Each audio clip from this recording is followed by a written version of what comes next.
So we start a new unit, which is functions and relations, and I'm going to give you some definitions to start. So if you will pause your computer after the definitions come up and copy them down, that would be great.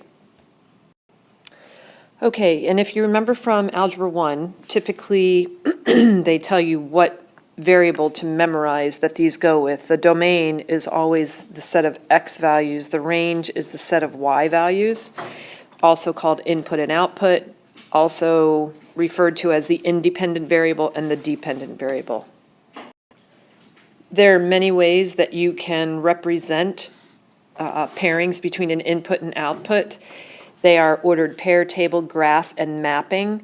So we're going to take this ordered pair list, and we're going to put them in a table, we're going to put them on a graph, and we're going to put them in a mapping. So I'm going to pause and do those, and if you can copy them down also. So typically you know how to do a table and you know how to do a graph. This is the X, this is the Y. Mapping is the one that sometimes kids forget about. So the first ordered pair is -2, 2. So this is the input on the left, the output on the right. So I just draw a line from the -2 to the 2. The -2 also has an ordered pair that maps to the -2, 0 maps to 1, and 3 maps to 1. Okay, so in this, the domain is always listed from smallest to largest, and I don't rewrite duplicates, so -2, 0, and 3 would be the domain. I'm using set notation because I'm listing numbers. The range, the smallest is -2, then 1, then 2. A function is defined as for every given input, there is only one matching output. Only one. So if I were to look at this function above, function is just a relation. If I were to look at this function above, I can see that -2 here is mapped to 2 and to -2. So these would not be functions. We also test functions using the vertical line test. Okay, so here's a graph of a line. If I were to use the vertical line test, does it hit more than once? No, so this would be a function. If I were to draw a quadratic, if I were to use the vertical line test would not hit this graph. Each vertical line would not hit this graph more than once. It is a function. If I were to do what's called the inverse of the quadratic, if I were to do a vertical line test here, it hits twice. So this would not be a function. Last but not least, what about a circle?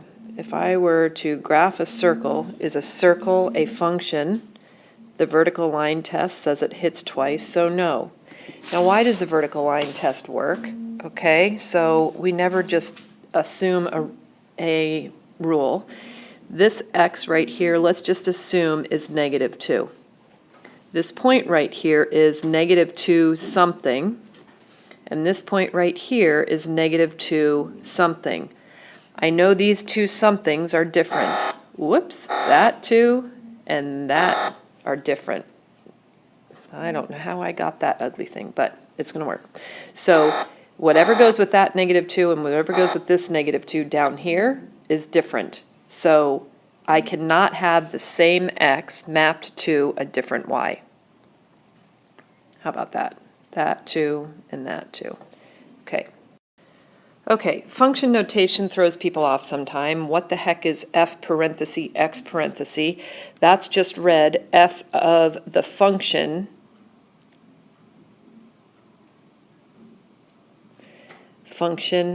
of x.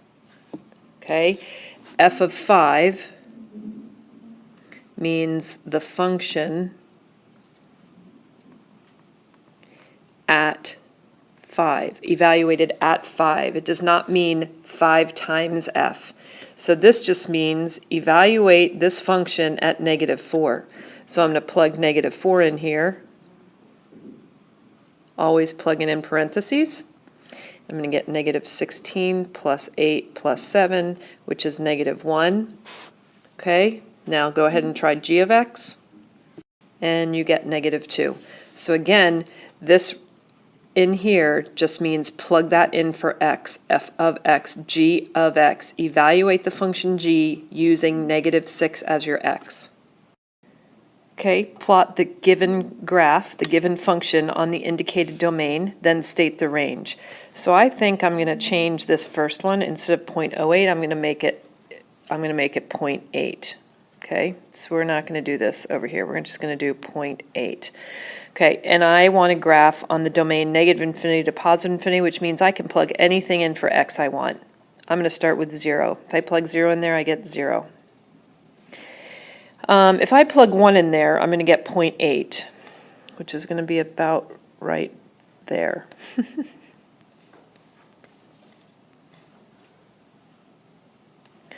Let's try that again. If I plug -1 in there, I'm going to get -0.8. Okay. Sorry, +0.8. If I plug +1 in, I'm going to also get +0.8. If I plug 3 in there, I'm going to get 0.8 times 9, which is going to give me 72, 7.2. So plug 3 in there, and I get plug 7.2, 2, 4, 6, 7.2, about there. Plug, it should be over 1. And plug -3 in, I also get 7.2. 2, 3, 4, 5, 6, 7.2. And this would be my quadratic. It's going to keep going on and on and on and on. The range is going to be bottom to top, smallest to largest. 0 is included because I have a point at 0 to infinity. Okay? We're going to do the same thing with this graph. We're going to change that to just plain old 4, so just -4. Okay, and I know this is a beginning point of 5, so 1, 2, 3, 4, 5. Slope of -4 over 1, -4 over 1, +4, backwards 1. Okay, so, but I only want to plot from -2 to +6. Okay, so I only want to plot from -2 to +6. 3, 4, 5, 6.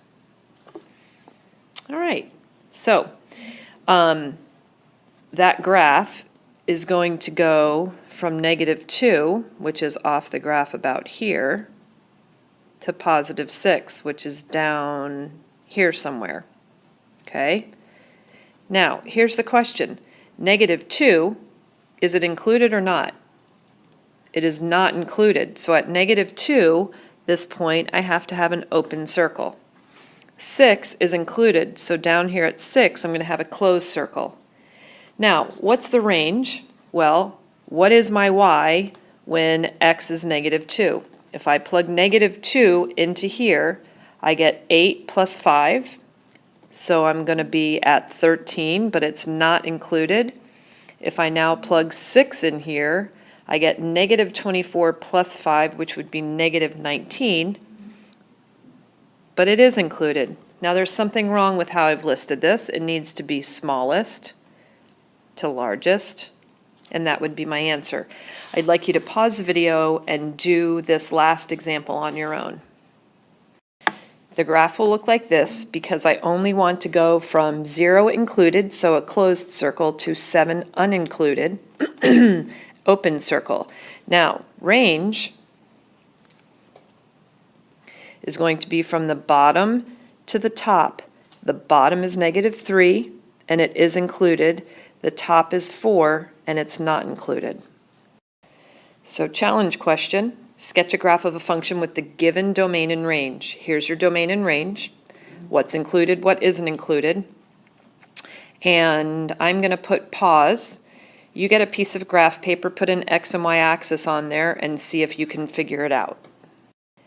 If you need a hint, one thing I do is I go ahead and put on my boundaries. I can go from -3, but not include it, so I'm putting dashed, to 7. And now I'm going to put on my boundaries for the Y. What I see is I have to include everything from the bottom to the top.